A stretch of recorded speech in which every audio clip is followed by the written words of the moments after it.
It's Monday Night Sports Talk on the AirNetwork.net. Welcome to it.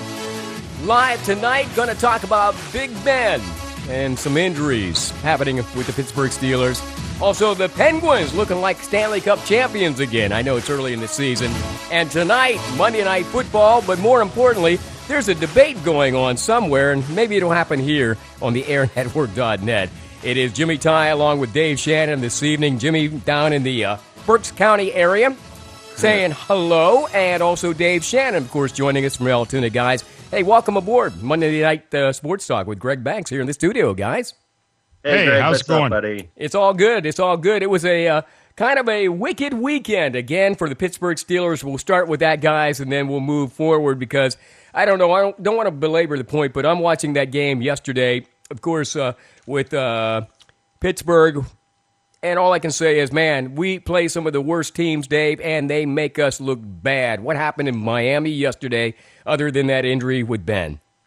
Well, and that's really the key to the whole thing. I mean, the team was playing competitively. It was going to be tight at the end of the first half, but I think they may have had an opportunity had Ben still been able to play and finish out the first half, because what they needed to do was have an extended drive down the field. Instead, they basically went a 3-and-out, and then they kicked the ball away to the Dolphins. And what do the Dolphins do? They come down and they score at the end of the first half. Plus, they won the coin toss and deferred to the second half, so they're going to get the football to start the second half. Right. So now you have a defense that was out on the field trying to defend against a basic 2-minute drill, at the end of the first half, which they scored on. And then they come out and they have the football again. So the defense is on the field again. And it all goes back to Landry Jones having to come in to sub for Ben Roethlisberger and unable to actually move the team and keep the ball in the offense with the offense for an extended period of time. And basically the defense was working catch up the entire time just because of the way things worked out. And the Big Ben thing was really the whole cause of it. Now, I have one other thing to say about that. That continued to add to the loss because he was out there. He didn't look like that was impeding him as far as the way he was moving around on the field. But I can tell you this, he was a completely different quarterback in the second half than what he was in the first half. He went from a guy who can at times look off 4 different receivers before he finds someone to make a pass to somebody who's staring one guy down the field the entire time. I watched him at least 3, if not more times, watch Antonio Brown only going down the field, and I still have it seared into my mind of the one play where he's back and he's following Brown, and all he's doing is his eyes are totally set on Antonio Brown. And here's Jesse James, 7 yards in front of him, stinking wide open as you could possibly be, and only needing to run about 3 yards to get the first down. And he didn't even see Jesse James because he's focused like a laser beam on Antonio Brown. And that's not Ben Roethlisberger, so I'm not sure what was up with him. He looked okay. I don't know if they gave him some pain pills to take care of the way his knee felt, and he just couldn't perform that well at first. The pain pills were making him a little loopy, or exactly what was up. But that wasn't Ben Roethlisberger that I know that started the second half as far as the offense goes for the Steelers. Well, Jimmy, before that, Ben went down and Landry Jones came in. Let's just face it. That defense looked soft yesterday again, in my estimation. Your feelings on the defense? I mean, we need some help. Shazier was out yesterday. We had some other components that were like William Gay, I believe it is, okay? Yeah. The guy, just got stuck all the time. There were balls hitting him in the hand. There were people getting behind him. I mean, what's your estimation on that defense? Well, if you look at the highlights, they stunk so bad. Who was it? Lawrence Timmons puked on the field? Well, there was another one who I kind of thought maybe they went out partying on Saturday night. Yeah, South they're in Beach Miami, Party City, USA down there. Yeah. Go play a football game. They look so sluggish out there. Yeah, Dave hit all the points correctly with with the way Roethlisberger played, and he just zoning on Antonio, and you had other components like you had what's his name, Kobe Hamilton, Dave, is that his name? Yes, that guy they just signed, guy looked pretty good. But the defense overall was sluggish, and with Landry Jones coming next week against that stout Patriots team. Oh man, yeah. And the way the Steelers defense, Pittsburgh's defense shows up next week in Heinz Field, right, playing against the Patriots, Brady's going to have at least 500 yards on that defense. Well, I was going to ask you guys. I was going to ask you. It's terrible. I was going to ask. And with Landry Jones as the quarterback, marked out another L in the loss book. Well, let me ask you guys this. I mean, let's be quite honest here. Everything is predicated on Big Ben. And yesterday, I don't know if Big Ben even played his best game yesterday, if he could have, whether or not, because Miami looked like they were on fire yesterday, Dave. I mean, seriously, here again, teams are stepping up against the Steelers. And, of course, these are road games when this usually happens. Think back to Philadelphia, okay, this season. Their other loss this season. It just seems to me, plus, I don't know, maybe the heat was an element yesterday. Well, and that's one of the things that bugged me, and you're talking about guys puking. That's what that is. And here's the thing. You have to be prepared for that. Now, I don't know how much I can blame the training staff for not having those guys ready, but here's the fact of the matter. When you go to Miami and they know it's going to be a sunny day, you're on the opposite side of the field, so you are in the sun the entire game. Right. There, even at the new Miami Stadium. And the Dolphins get to be in the cool part of the field. And also, the Dolphins will dress in white instead of their home, turquoise that they normally wear. And that forces you into your dark uniform that you normally wear at home, which in the Steelers' case is black. Yeah. So they're down there on an 80-plus, maybe 90-degree day in the sun the entire time, and they're wearing their black unis. Hey, listen, you guys sound like you're whining like Ben, because let me tell you something. Last week, and I don't know if you and Jimmy are aware, on Monday, Ben went on national television. I think it was on radio, his talk show Tuesday, actually. Yeah. He was whining about practice. He wasn't talking about his practice. He was talking about the linemen were getting beat up. He was making excuses that's why we have all these injuries. Guys, they only practice 14 times a year, according to the CBA. So obviously, heat acclimation only goes so far because that's the union deal. So, and we mentioned that on the Ike Taylor show, and Ike told us, quite frankly, on Wednesday, the same thing. And he was alluding to the fact, even though he loves Ben, look, we got to stop whining, making excuses. Everybody goes through the same system.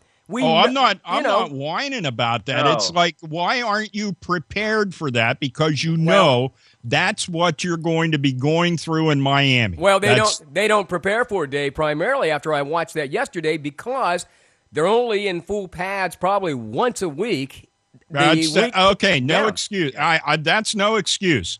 There are ways to prepare yourself, and if it's not an organized practice, then you as a player who's making $500,000 to put that frickin' uniform on and go out and play on Sunday, get yourself ready to go. You know what the hell you're going out in the field and what you're going to be going through down in Miami. Prepare yourself. Yep. You don't have to have somebody holding your frickin' hand. And get ready. And Ike wasn't making any excuses or apologies for these guys, because he was saying, look, that's where the workouts in the summer come into play, and then to maintain that workout, like James Harrison, obviously, also if you look at, we all talk about Miami and the heat. Whenever Pittsburgh or any other team goes to another city, like let's say Denver in the higher elevation, you prepare yourself for the higher elevation. Yep.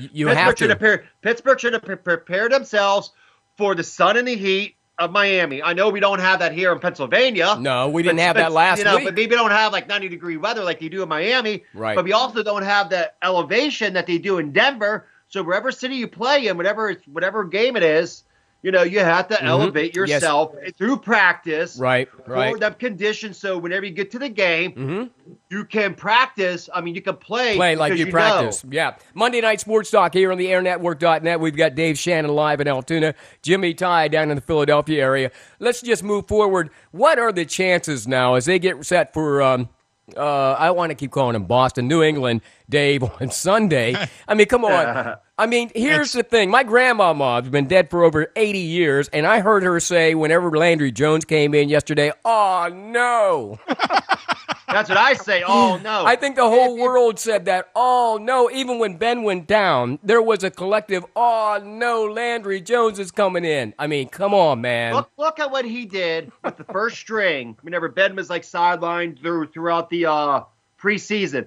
Look at what he did in the preseason with the first string. I agree. For a couple plays. He sucked. Hey, listen. He was terrible, and now he's playing against one of the best teams in the NFL this week, and one of the best quarterbacks. He's going to get thrown out of the stadium.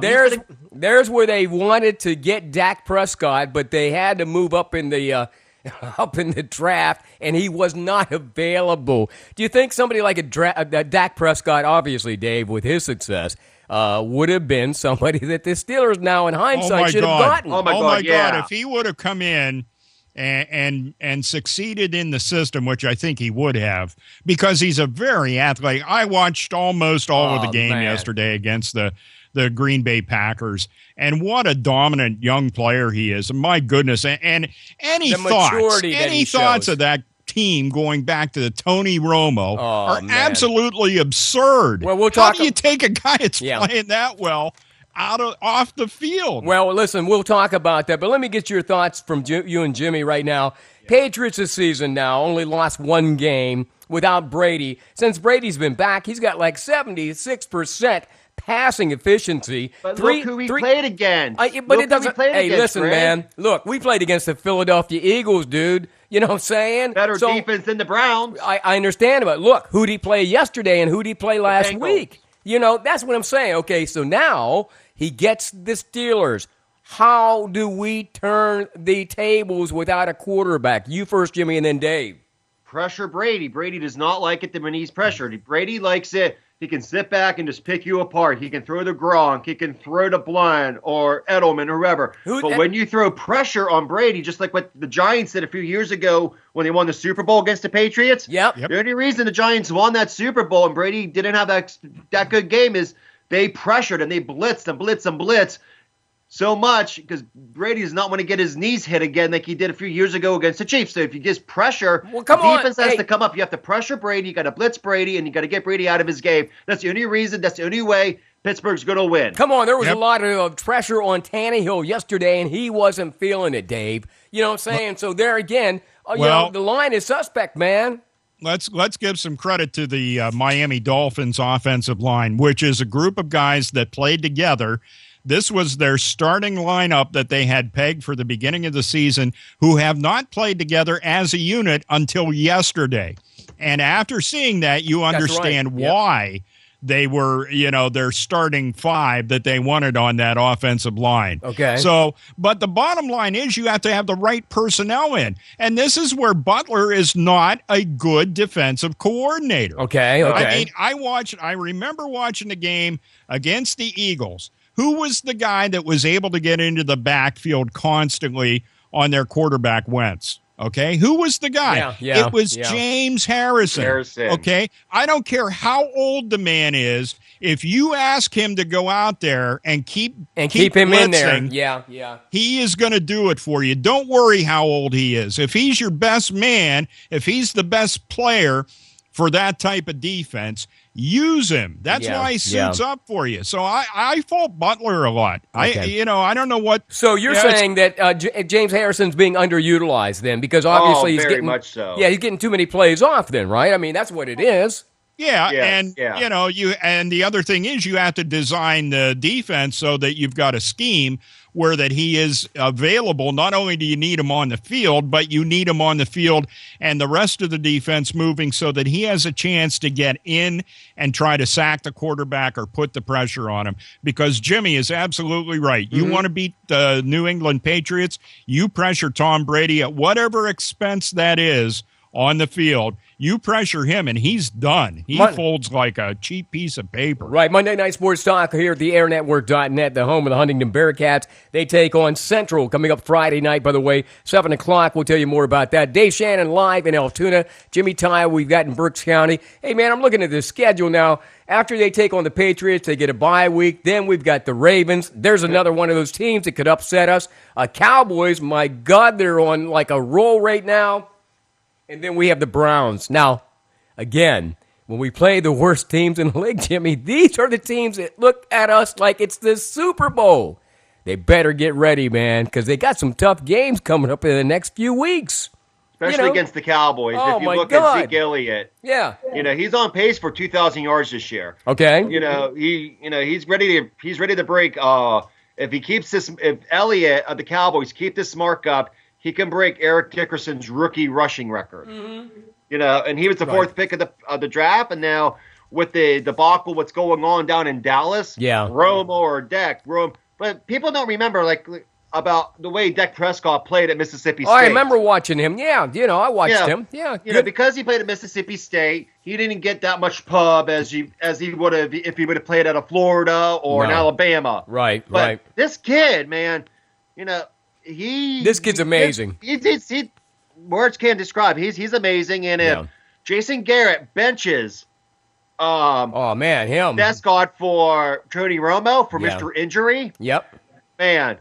I'll tell you what. Because right now. Well, let's talk about that real quick. Let's locker room. Well, let's talk about that right quick. You're right. He's got the locker room and the attention of the players, and we know pervasively there were Dallas Cowboy fans 3 weeks ago that said Tony's our man. Last week they said Tony's our man. I think it changed yesterday, Dave, after that performance against Green Bay. I'm telling you, the kid is hot. Well, you take his body of performance. He broke Brady's record yesterday, for Pete's sake. I know. Wow. And the kid, I have never seen anybody with more composure. And he's not just playing a limited type of offense there. Right. I mean, they've got the full playbook out. And Dak Prescott is executing the full playbook absolutely spot on. Yeah. And it's like, I'm sorry, you can't. Greg, you and I talked about this last week, and what I had seen of Prescott was not that much, and that's why I made a point to watch that game yesterday, was to see how good he really is. And it's he's really that good. Listen to this, really that good. Ike Taylor told us on his show probably 3 weeks ago that he worked out with this kid 2 years ago at Elite Fitness. I guess that's where all the pros go down in Orlando. He said at that time, this kid is so mature. He has leadership skills. He said, you ever notice a kid that doesn't say much, but he goes out and he does basically his job? He said, I went to Tomlin immediately and said, you got to get this kid as a backup to Ben and our future, and they just couldn't get him. Now, having said that, the one thing I like to say about Prescott, okay? Yeah. He's a rookie. He does not get nervous in the pocket. No, he doesn't. Just look at his stats. Just look at his stats. Hey, listen. He has 1,486 yards, 7 touchdowns, and 8.2 yards per pass. Jimmy, that's pretty good for a rookie. Well, the culture is, and from what I'm understanding as I get to know Ike a little bit better and some of these other pros,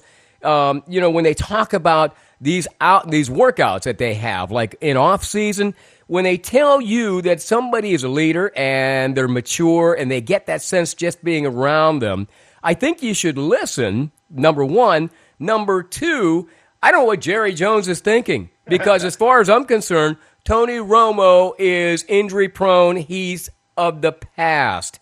And why do you hold on to that, Dave, when you know, in fact, this guy is your future, man? He's seriously I think there's a loyalty factor there. Should you? Jerry Jones appreciates, which is now he has been, he's talked to Jerry a lot. Right. He's had him there for a while, and there's this loyalty thing going on between the two. Well, let me ask you this real quick, okay? So Tom Brady sat on the bench for years. So did Aaron Rodgers, because they were basically loyal to those starters at the time. I think it was Bledsoe that was with the Patriots. Okay, he gets injured. Do you think if they had stuck with him when he came back, they'd be in the shape that they're in now? Because once Bledsoe got injured and Brady came in, nobody knew who Tom Brady. He was like the 6th pick, 199, whatever that crap was. And Dave, loyalty. But Brady won over that team with a couple wins, just like how Dak Prescott is.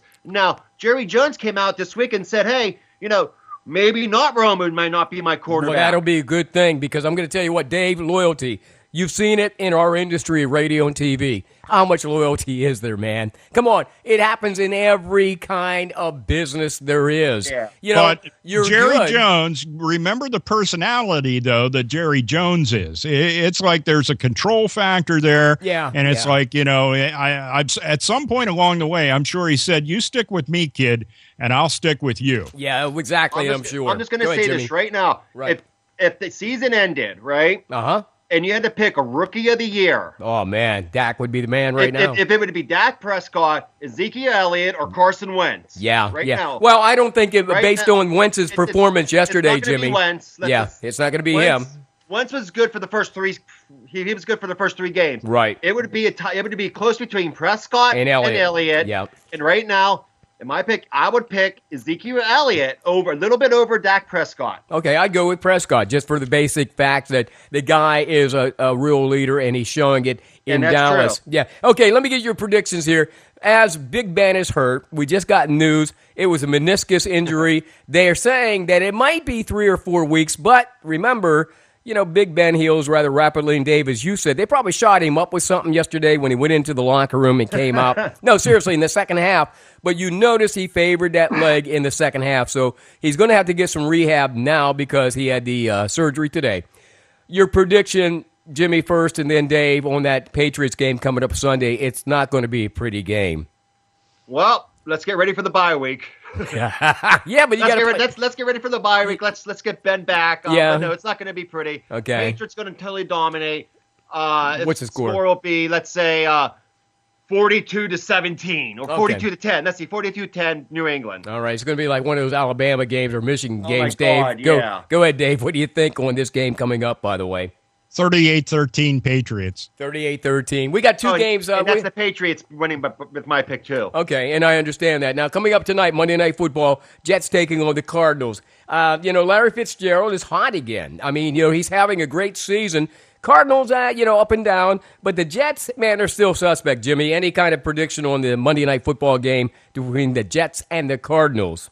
Yeah, the Jets defense isn't really that good. And you have Carson Palmer back there. You have David Johnson, Fitzgerald. Let's go Pitt.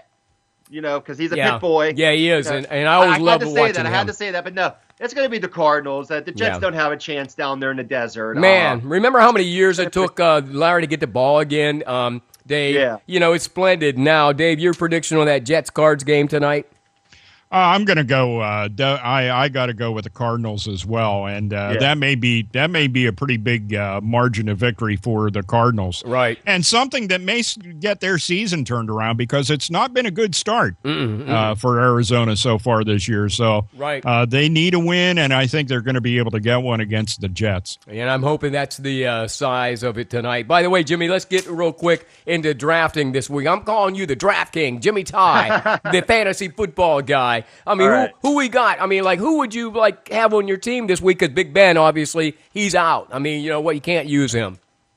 Well, right now, with as we were just talking about Dak Prescott, I would take Dak Prescott as a fantasy quarterback. Also, Andrew Luck would be good. Yesterday, he had 27.9 points, which is pretty good in fantasy land. As your running backs, Le'Veon Bell. Okay. Right now, it's all going to be Le'Veon. It's going to be Le'Veon for Pittsburgh. And Williams got in yesterday too, right? I mean, he got in a little bit. Yeah, a little yesterday. bit. Yeah, but more Le'Veon Bell. Yeah, he is. If you look at other players, Tony Romo, because not Romo. I'm sorry, Tom Brady. Tom Brady. Tony Romo on my mind. Yeah, it would be Tom Brady. How about a player that nobody's talking about out there? Allen Robinson of the Jacksonville Jaguars. Okay, so that's because nobody knows where Jacksonville. We thought they were out of the league a few years ago. See, it's sort of they're sort of like Marvin Jones okay. out of Detroit. Yeah, he didn't have that good of a game, but he is their number one receiver. Yeah. So let me ask you this: and Terrell Pryor. Okay, remember Terrell Pryor, Cleveland. He's basically the only player on that team. Let me ask you this: Terrell Pryor is a good example of what I'm talking about. He's a multi-purpose person. He can quarterback. He can be a wide receiver, and in many instances, run the ball. Where do you put him in a fantasy league? I mean, do you pigeonhole him, or do you use him in several, assignments? You can put him in a flex position. In the flex position, he'd be the man then, huh? All right. You can put him in a flex position, and then you can have your 2 receivers and your 2 running backs, and right there you can get points that way. But yeah, like what I do with Terrell Pryor is because I have him on my team this year. Okay. I would put him in as a flex in the flex position right there. All right, he'd be like Dave Shannon on the Air Network. We can use him for hockey, football, probably some basketball, softball, baseball. What else, Dave? Can we use him? Bowling. By the way. Yeah, fishing. We'll do a fishing segment. But I will say this, okay? Yeah. About fantasy football. A buddy of mine at work, Moses. Okay.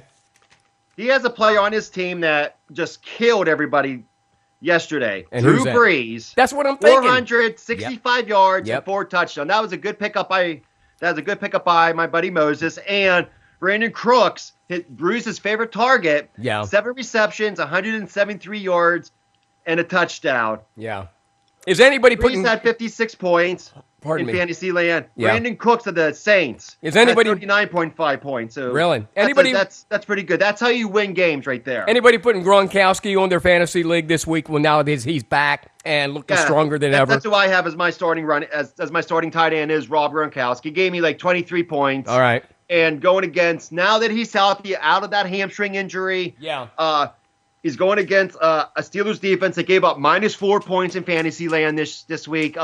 It's going to be another huge game because if you look at it, you have Martellus Bennett and you have Rob Gronkowski. All right. Just think of back in the day whenever the Patriots went to the Super Bowl and they had Joe Burt, Aaron Hernandez, and Gronkowski. Yeah, Hernandez is in jail. 2 big receivers who can catch the football. Exactly. You got to have that wide body. And Bennett is more of a blocking tight end, and Gronkowski is more of the receiving tight end. So yeah. I would take Gronkowski over Bennett right now. And Dave, we go back to the days of what was his name? John Mackey. Jimmy, ever hear of him? John Mackey. Yeah, I mean, huge. I'm not that young. Back in the Baltimore. Well, wait a second, man. Back in you weren't alive really when Mackey was like running people over, though. Okay. I wasn't even thought of. Did you even think about John Riggins, who was a hell of a back, for the Redskins? Okay, Dave, you were going to say as I get ready to wrap up the fantasy football guy, Jimmy Ty there. Okay, well, what I did want to say was, Jimmy, I thought it was kind of neat yesterday as I was watching the game. Now, for whatever reason, I'm not drawn to the fantasy game, but it's obviously huge. Yeah. And what blew me away is I'm sitting there watching the Dallas and Green Bay game, and Fox Sports at the bottom gives you the top 3 and their point totals at each of the positions in fantasy football. Yeah. Now, it was for a while they were just showing you the stats. Like they caught 9 passes for 180 yards or whatever. Yeah. Right. Now they're actually showing the point totals of the top 3 in each of the categories, and it's like this is really fantasy football is a big deal. Dave, it's like it's a big deal because because I have a couple leagues I'm in and my buddy that I call the Godfather. Yeah, we're good friends. His nickname's the Godfather, basically. My buddy Moses, right? We always talk about fantasy football, and we're like, oh, how about this trade or how about that trade? And hey, Jimmy, remember, and I'm going to take you back a few years, might be 20 years ago, and I remember Tim Rigby coming to you and trying to get you involved in his little, what was that back then that those guys used to do over there in Johnstown?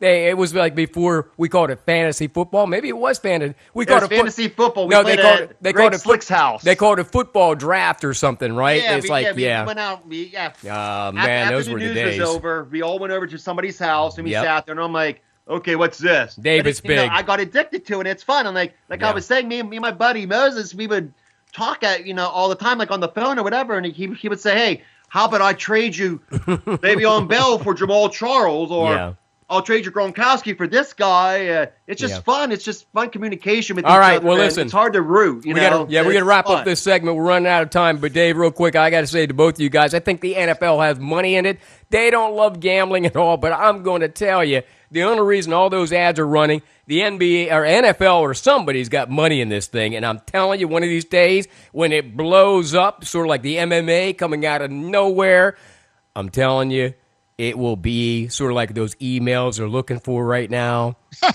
They're going to find out. You mean WikiLeaks? They're going to all that kind of stuff. It's all going to come out in the wash. And guess what? If Donald gets pissed enough tonight, it's coming out during the debate. Hey, it's Monday Night Sports Talk here on the AirNetwork.net. Coming up, we'll talk about Pitt football, Penn State getting ready to take on Ohio State, the Major League Baseball, the Penguins, and a whole lot more. Stick around. It's Monday Night Sports Talk with Dave Shannon live in Altoona, Jimmy Ty live in Berks County, and yours truly, Greg Banks, here on the AirNetwork.net. Stick around. Mel's Concrete in Huntington has over 20 years' experience in providing you with quality concrete work. When you have any job dealing with concrete, call Mel Woomer at 643-0909. Mel's Concrete specializing in porches, patios, basements, sidewalks, and more. Mel's Concrete also specializes in snow removal. There's no job too big or too small when it comes to concrete. Call Mel's Concrete, LLC at 643-0909. DC Goodman & Sons and the Goodman family are committed and dedicated to excellence by supporting quality education and athletics for all youth of Huntingdon County. For over 3 generations, DC Goodman & Sons and their staff of quality tradesmen have provided excellent service in the installation of plumbing, mechanical and industrial piping, electrical, and fire sprinkler systems. Residential services are also available. DC Goodman & Sons and the Goodman family will continue to serve the community, and thank you for your support. The Goodman family wishes you the best to all area students in your pursuit of excellence. Grab the Big Kahuna, the 24-square cut pizza with your choice of one topping for only $19.99. Now at All American Pizza and Subs at 612 Washington Street, downtown Huntington. All American Pizza and Subs has delivery, and they're the home of great pizza, subs, salad, wings, and more for lunch, dinner, or a late-night snack. Call All American Pizza and Subs right now at 643-0222. Closed Mondays. All American Pizza and Subs. Like us on Facebook.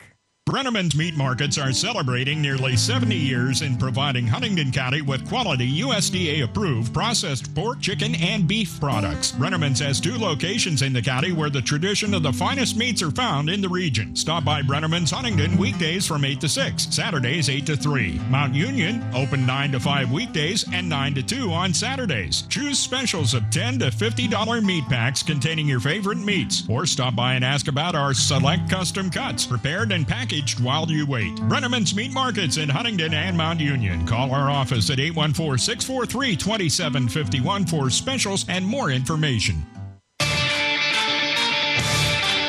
It's Monday Night Sports Talk on the AirNetwork.net, home of the Ike Taylor Show. Join Ike again Wednesday night at 10 p.m. along with John Harris talking about the Steelers, the NFL, and more. Ike Taylor, who, by the way, formerly of the Steelers, now pretty much ingrained in the NFL network. And Dave, one thing I noticed on his show over the last 2 weeks, he no longer says us, he says they. So I guess he can't be a homer or something, is how that works. Yeah, they straightened him out. They straightened him out, and he doesn't talk like real fast anymore. He's talking articulately. Sounded like Brian Gumble. Man, I said, damn, whoa, dude. Yeah, I'm really? Like, I am so surprised. Whoa. It's like, yeah, he's getting a little culture now. But anyhow. Now, is Ike listening to the show? I don't know. If he's listening, Ike, hey, man. Hey, we're glad to have you along. What's up in Berks County, buddy? Yeah, he's going to say, like, where in the hell is Berks County? Remember them hot dogs you ate? Which he doesn't eat hot dogs. He's like a vegetarian. But, hey, listen, Pitt over Virginia. Probably not much of a surprise there. 45-31. I did watch that on one of the local channels, Dave. You said you couldn't find it, but one thing I do is I look and look and look. I watched it. Oh, did you? I watched it on my computer the whole way through because the one thing I do want to say is what a job this was one of those games where you had the halftime adjustments that go on, man. And the Pitt defense in the second half was just outstanding, I thought. Oh, well, it was outstanding in the second half. That first half, Jimmy, they let me down. You know, when you roll up a score 45-31, you're looking at somewhere like around 70, 80 points in a game. There ain't a whole lot of defense, Jimmy, and I'm saying that's where Pitt's got to kind of start to step up now in the second half. As Dave said, they look good. And they had other guys coming out of the backfield this weekend that look good as well as Connors. Just look at the scores of these Pitt games, okay? We're just going to go through it. They beat Villanova. Right. 28-7. Okay, not bad. They just got by Penn State 42-39. Oklahoma State, they lost 45-38. Did you see the trend?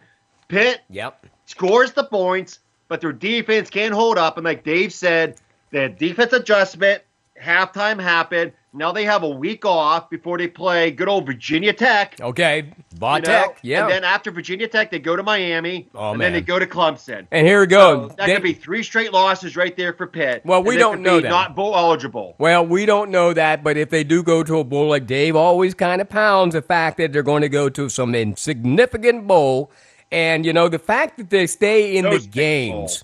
Well, you know, here again.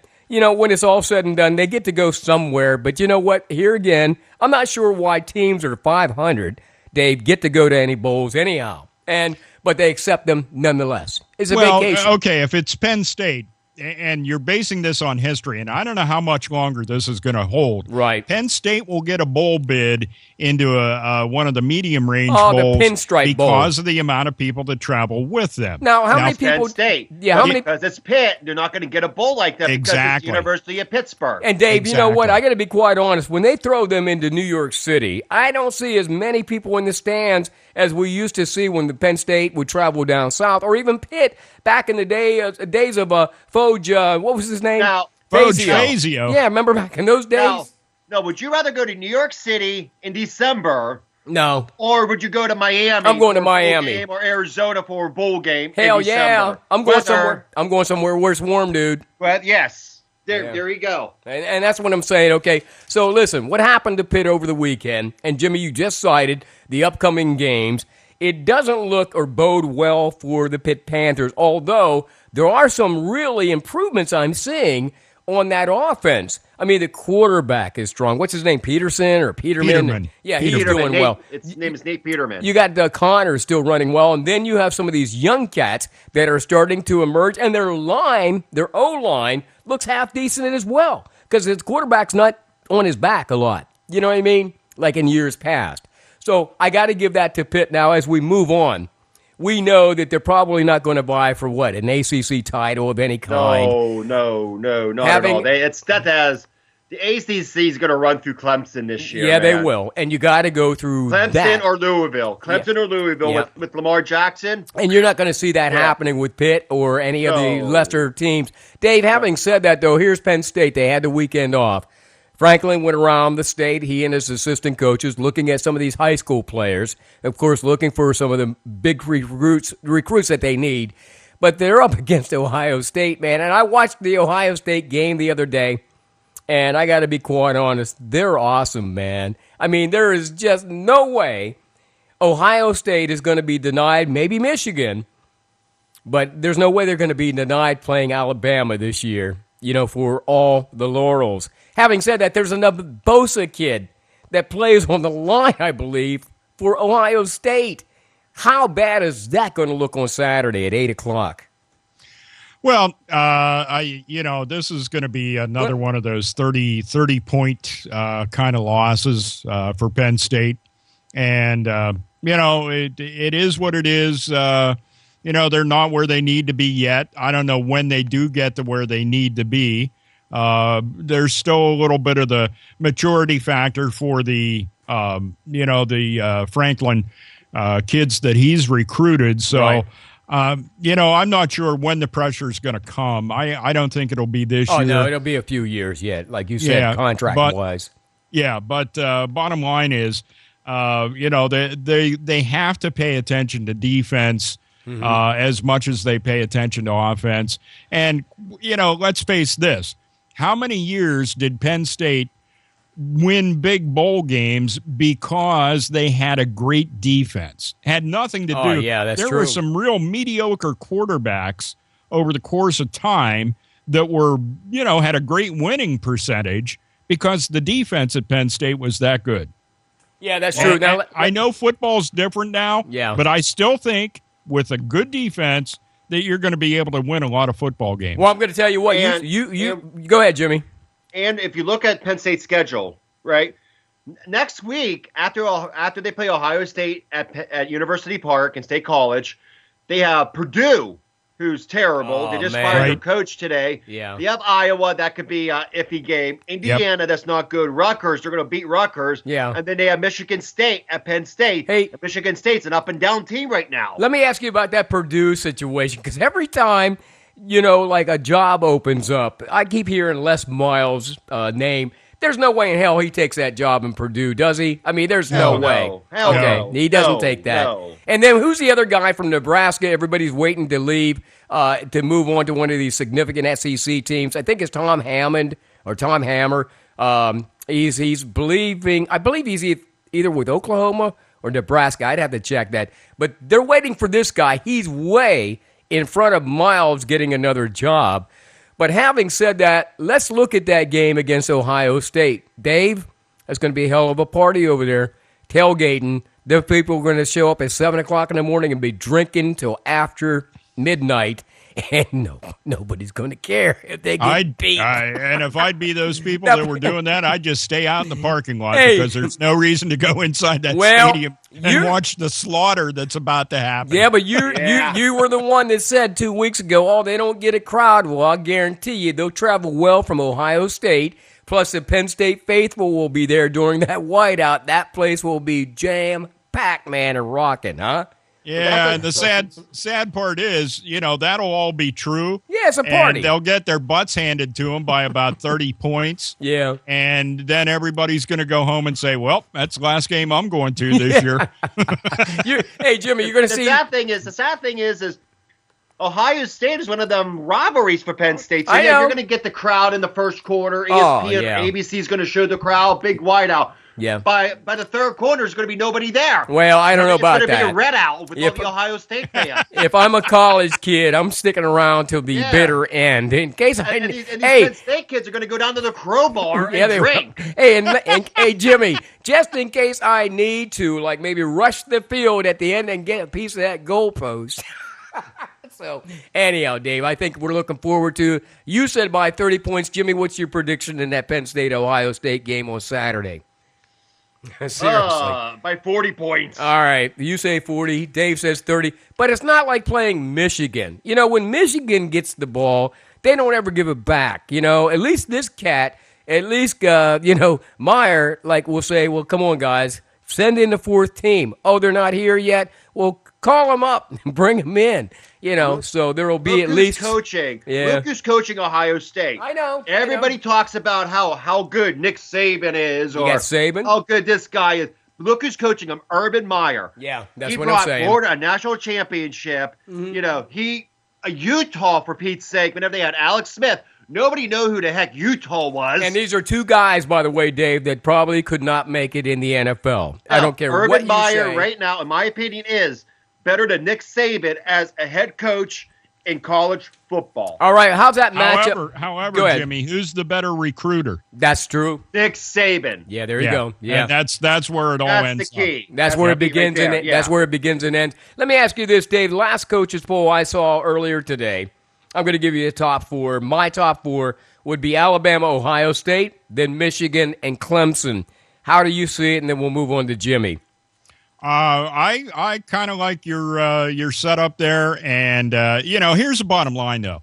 I am sick of CBS. If you run one more game, there you go. Thank you. Saturday afternoon with Alabama in it, just take your network and shut it off, okay? Yeah. Nobody wants to watch Alabama beat the crap out of every team they play. What do you see? If you wanted to, you could just blow the whistle now, play the national championship game between Ohio State and Alabama, and be done with it. Okay? Well, that's just the way it's going. But the ratings have to be going up significantly for those people down south living in those trailers And those guys like it. I'm serious now because you know what? Basic cable is king. Not everybody has the dish like you can get like 500 games on a Saturday afternoon. Or like Jimmy, if he's hanging out at Hamburg, and he's able to get that major cable system. Hell, I had problems finding Pitt this weekend. I did find it, thank God. But, Alabama's going to show up on somebody's network, even if it's... I don't care. I don't care if they're on ESPN, okay? If they're FS1. somewhere on ESPN, fine. That's all well and good. However, I don't think they deserve to be on any of the major networks right now at all because it's a worthless game. Well, listen. It's a waste of airtime. You ever notice like the Big Ten network never, ever puts on significant games because the major networks get those. Yeah. Like Penn State. If you talk about the top teams in college football, right? Yeah. If my pick would be right now, number one. No, let's go with number 4. Okay, I didn't give you a chance to say your top 4. Give me your top 4, Jimmy. I'm sorry. Number 4 would be the Washington Huskies out of the Pac-10. They're in there too. Go ahead. Texas A&M out of the SEC. Yeah, you're throwing me off now. Go ahead. Ohio State. I see them on here. And I'm going to throw in, let's say, Alabama because. Well, what do you mean? Alabama. What do you mean? I'm going to throw them in there. They obviously need to be number 1 or number 2. Now, which is it? Okay. It will be number 2 because Ohio State will be number 1 in my. All right. Now let me ask you this: why would you toss Michigan or Clemson over Washington? Seriously, I haven't seen a Washington game yet this year. What makes them so? They're the best team in the Pac-12. Okay. Michigan has to play Ohio State at the end of the season. Okay. What's the best conference? Seriously, guys, I want to throw this out here tonight on Monday Night Sports Talk because we're always. I'm ready for this. We're forever jawing. And I thought that Wisconsin game, I at least gave them hope to destroy Ohio State, and it never happened. Who has the best conference, Jimmy? Seriously, in the land? Well, if you talk about the best conference and you talk to people on ESPN, you're going to all praise SEC. SEC, because hell, they. But in my pick, okay, that conference is the ACC. Okay. For the main fact, for real, Clemson in there. Okay. ACC Tower. You have Georgia. Louisville. Oh, Louisville. Okay, yeah. Louisville. Yeah. Okay. ACC. Yeah. Right. You also have a school, let's say, Florida State. Okay. Miami. Right. All them North Carolina. But Jimmy, understand me, and Dave, you might want to agree with me or not. If you have a network that is designated just for your conference, that says something. So if you're the Longhorn Network, which I think is BS, if you're the that's Texas only. That's not a conference. Okay. That's just Texas. Okay, that's Texas. But if you have, like, for instance, SEC Network, right, and Paul Feinbaum is a fine man. I can't stand that. I know you can't because you didn't grow up down south, but these people grew up with him, man. And you know what I'm saying? And his biggest story that got him to ESPN was the day that guy admitted on the air on his radio show that he killed them damn trees down in Auburn. The dude was on the air crying that day, and then ESPN said, "Oh hell, there's a guy crying on this radio show. Let's get that little skinny guy from down south and put him on the ESPN." Paul Feinbaum. Okay, I don't know. You see this guy on TV? He could care less about any school. He wasn't made Alabama, for television. Ohio State, no, any school. The only school he cares about Alabama. is Alabama. Understandable, Jimmy. He's a homer. If I put He's a homer. And Just like Herb Street is a homer. Yep. Or Ohio State. Ohio State. Don't get me started on that guy, please. How about, hey, listen. He's a homer. Yeah, but Paul Feinbach is a homer of Alabama. Come on, Jimmy. Get him off the station. Jimmy. Go back down to Alabama. Yeah. Get him out of here. Well, and I'm going to tell him you said that too. And that little skinny guy, scrawny guy is going to come up here and wring your neck. But anyhow, Matt. Hold up to Shoemakersville, buddy. We're ready. Hey, he loves that kind of talk. He'd be like, "Yeah, we love you, girl." Hey, anyhow, Matt Millen, he's a homer for the Big Ten. So I mean, everybody has a homer. Okay, that's the reality. So Pitt doesn't have a homer. Let me sort of like move on because Pitt doesn't have a conference or a real network yet. I think they're working on that. That is true. They're working on that. All right, Jimmy. So I got your estimation on who's going to be the Final Four and Dave's as well. Let me ask you then finally in this college football segment, then we'll move on to the next segment. Who do you think wins it all at the end of the year? We'll start with Jimmy and then Dave. Who wins it all in college football? Ohio State. You say Ohio State. Dave, you say? I'm going to stick with those crumb bums from Alabama. All right, Paul Feinbaum. He's jumping up and down right now. You said that. Oh, yeah. Yeah, like my opinion on college football matters. Well, listen, we're going to hold it right here, the Monday night edition of Monday Night Sports Talk here on the airnetwork.net. We'll invite you to join us, by the way.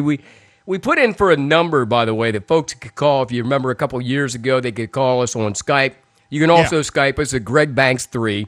But we sent the money and stuff, and then the pricks didn't give us the number, so now I'm going to be in court. It's going to be a lawsuit. I know it's about to happen.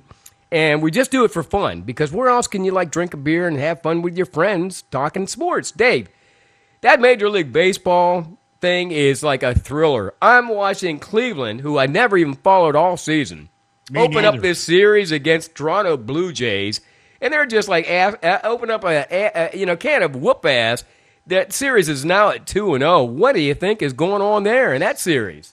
I really underestimated Cleveland and what they have to offer, and really that they're playing like a team that's possessed. Oh man! And I don't see Toronto being able to stop them. They may win one of the games at Toronto, but I think that ends up being 4-1 in favor of the Indians right now. And they're playing Toronto tonight. That good. Yeah, as a matter of fact, coming up this evening at 8:00, I believe that game is game number 3. So that should be interesting. And, who'd have thunk that there'd be a Canadian team? I love Toronto, though. A Canadian team in this thing, probably anywhere in this century, but they are. So having said that, Cleveland, what is their strength, Dave? Is it hitting, pitching? I mean, what? Because I haven't really followed them that well. They have a nice combination of everything, and I'll tell you what, they got a good bit of what the Pittsburgh Pirates had over the last not this past season, but the couple of seasons before when they made it to the wild card, in that if their starting pitcher doesn't make it through, 5 1/3 innings or whatever, they got a bullpen lined up and ready to roll, and they are very reliable. That's the one thing I see about them. And the other thing is, it seems as though although they've had some low-scoring games, but there are times when that offense, when it unleashes, I mean, they really put some serious run totals up. Well, yeah, we really thought that Toronto and Bautista and his crew would be like the battering rams, you know what I'm saying? Because obviously they were coming in, Jimmy, with all the power, and obviously they've been nullified because of the Cleveland pitching, obviously. Yep. If you look at Toronto, just look at that roster. They have Troy Tulowitzki. They have Bautista. Right. They have Josh Donaldson. Russell Martin. Yeah. They have Upton in center field. So you think that is a good lineup. Yeah. What wins it in the playoffs? Well, let me ask you this. For the Cubs, what wins it in the playoffs, and Dave's right, is pitching. So right now you're watching, we're all going to talk about Clayton Kershaw as the best pitcher. Yeah. But Andrew Miller of the Indians is equally good. He shut the Blue Jays hot bats down the past 2 games. Watching the Indians, I'm ready to watch Ricky Vaughn come in. Vaughn come in. Well, let me ask you this, Jimmy, and then Dave. Does this thing go 7, and who wins this when it's all said and done? How many does it go, and who wins? I think it goes 5, and that's I'm sticking with that Cleveland. 4-1. Are you, Jimmy? I agree. Your same feelings? Go 5. All right. Now, Toronto, because they have Marcus Stroman coming out pitching tonight. Right. And Stroman's their best pitcher. Okay. And the game's in Toronto. It's going to be hype. They're going to be excited. I can see Toronto winning this game. Yeah, but I believe I watched that first series that Cleveland played against Boston. I think that first game, back, Stroman opened up that series too, if I'm not mistaken. Yeah. And that was not a good night for him, was it? Or am I mistaken? That Stroman plays for the Blue Jays. Okay, that's what it was, Blue Jays. Stroman plays for the Blue Jays. But anyways, the Blue Jays will win this game tonight. Okay. Right? Yeah. Maybe like a score of 3-2 or something, okay? But the Indians will win the series, They'll go on to the World Series, and now you've watched the Cubs game, the Cubs-Dodgers game. Well, hold on a second. We'll talk about that. Monday Night Sports Talk here on the airnetwork.net with Dave Shannon in Altoona, Jimmy Ty at Berks County, down around the Philadelphia area. Let me ask you about that, Dave. Cubs at L.A. coming up tomorrow. We're now going into Game 3, tied up, 1 apiece. I don't know. Are we losing a little bit of that luster from the Cubs? Excitement? What is it? Don't worry about it. Okay. Don't worry about it. The Cubs are going to, you got Jake Arrieta on the hill now. Okay. If he were up against the Pirates, this was amazing to me how at the end of the season, the Pirates came up against him as a starter 2 times, right, and handed him his lunch twice after he was the guy that took them out of the playoffs last year and really dominated him through the first part of this year. But the last 2 times they faced him, they handed him his lunch. And but that's okay. Jake Arrieta is going to come out. He's going to be good. And you're going to see the Cubs. That's going to be the Cubs in 6. Okay. They'll take that 4 games to 2. Jimmy, what's your feelings on that Cubs series? Well, I hope the Billy Goat doesn't come back for them. But no, last night, honestly, just that 1 home run. That's all it was that killed the Cubs in the second inning by Adrian Gonzalez. Yeah. But no, the Cubs have a good pitching staff. They have the pickup of Jason Hayward, in my opinion, right now, Jason Hayward coming over from the Cardinals over to Chicago. Yeah. With that bat, I think he's batting like 6th or 7th in the lineup. Yeah. That's good. But like Dave said, pitching wins it. And with Jake Arrieta on the mound for the Cubs, it's good. It's good. The Cubs going to win it in, let's say, 6. Hey, I'm only laughing because you mentioned Hayward, who played, I believe, with Atlanta at one time. Yes. And Rookie of the Year for Atlanta. Listen to this. I have a cousin that has a cousin that has a cousin who's related to him, and they said that he built a house for his mama down in Atlanta. It was like $12 million. And I said, well, I never heard of the guy. And they're like, oh, you never heard of him. He was like hot in Atlanta, but he got traded to the Cubs. And I'm like, well, good for him. No, he signed with the Cardinals. Okay. And I'm like, well, listen, I did not hear about him, and he's a distant cousin. He needs to get in touch with me. Yeah. Now, if you look at this, if you look at yeah, exactly. If you look at the pitching matchup for the Dodgers Cubs game, you have Rich Hill on the mound. He has a 3-2 record with a 1.83 ERA. That guy came up from the minor leagues. He was just brought up. You have a veteran like Jake Arrieta. His ERA is a little up there because he pitched all year. Okay. You have to give it to the veteran Jake Arrieta. He knows he already has no hits and all that other stuff. You have to give it to Jake Arrieta. He pitched in the big games. Yep. It's definitely going to be the Cubs. Hey, so you guys, the Cubs year. So say goodbye to the Billy Goat. All right. So what I'm hearing from you and Dave tonight here on Monday Night Sports Talk is that we're going to have basically a Midwestern World Series between the Cleveland Indians and the Chicago Cubs. Correct? In the snow. It's in the snow. That's what I'm thinking. It snows in Chicago and Cleveland. Oh, man. Baseball in the snow. It's funny that you say it because I watched that Chicago series one night and everybody had hoodies on and they looked like they were bunching up together. And I'm like, you think it's cold now? You wait until like 2 weeks from now. Your asses will be freezing out there.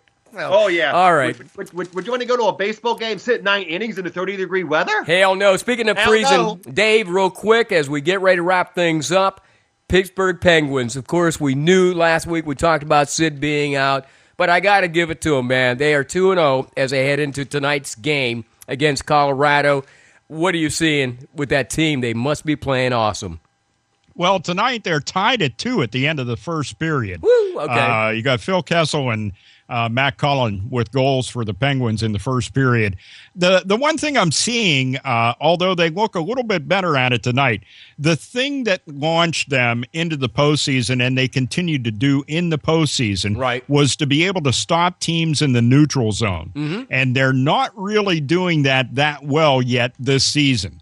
And it's a real commitment. It's a lot of hard work to keep a team bottled up. Yeah. And, so that's one thing I'm not seeing. I am pleasantly surprised by the way Evgeny Malkin is playing early on. He's, with Crosby being out, he's really stepped up. And it doesn't look forced either. He's playing a very inspired game. Right. So that's a good thing to see. Marc-Andre Fleury, if you're a Fleury fan and you're out there listening, you got to face reality. He's going to be gone over the next 2 years. You think he's going to Vegas? I mean, what do you think? I mean, hell, Vegas will be open. Yeah, he'll go to Vegas. Yeah, and it's like you can stand there and wave because, it's like that. And they mentioned this the other night. I think he's 31 now. Yeah, he's not old, Dave. Although you can last a long time in the NHL. Right. But, there are certain things about his game that are a little bit different now. And Murray's there. And then with Tristan Jarry down at Scranton Wilkes-Barre. Yeah. You're talking about, they're not exactly hurting for goalies at this particular point. So, they're set pretty well, and I don't think there's any problem, standing on the curb and waving to Marc-Andre Fleury as he leaves. Well, let me ask you real quick about Fleury. He is 31. I know guys have got their hips replaced at the age of 31 who played senior hockey as a goalie. It happens. I mean, you think the guy is starting, obviously, to have some injuries, that are going to plague him. And he just moves on to Las Vegas, and he probably goes on stage with Wayne Newton some night, and that's where he ends up. I don't know. What do you think? No, I really see that happening because there's no real reason. You're looking at salary. It frees up a lot of salary because he is drawing a pretty big salary at this point. All right, Monday Night Sports Talk here on the airnetwork.net. Dave Shannon live in Altoona, Jimmy Ty in Berks County. Hey, real quick, guys, you both work Game of the Week for Atlantic Broadband. Dave is an announcer. Jimmy is a producer and camera guy. Johnstown, 8-0, takes on BG. Now, listen. Takes on BG 8-0 Friday night at Mansion Park. BG is 40-0. Last time they won state championships. Who you calling in that game, Jimmy, first and Dave? Let's go Johnstown. All right, Trojans. What do you say, Dave? I'll stick with the Marauders. Okay, because Dave's on that Altoona side of the mountain, so I agree. I think BG's going to do it, Jimmy. I think they're heading back to the States. All right, well, we'll see how it works out. Hey, guys, thanks for joining us on Monday Night Sports Talk. Dave Shannon and Jimmy Ty. Guys, have a great weekend. You too. Later, see you next week. All right, see you next week. Thanks again, guys. Stand by. It is the airnetwork.net and Monday Night Sports Talk. Thank you for listening.